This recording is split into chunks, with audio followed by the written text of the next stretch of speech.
So the performance of DBMs includes osteoinductivity and osteoconductivity.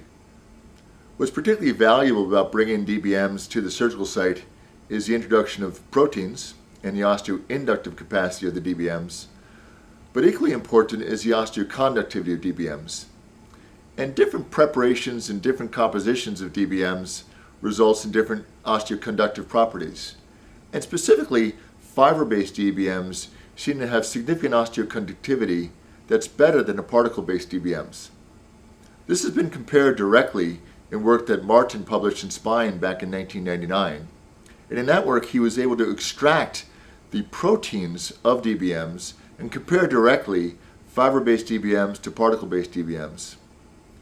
In that study, the fiber-based DBMs performed better than the particle-based DBMs, even in the absence of the growth factors and proteins that are involved in osteoinductivity.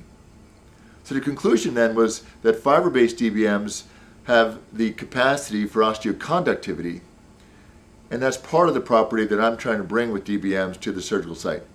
So at this point, my preference in general is the fiber-based DBMs over the particulate DBMs.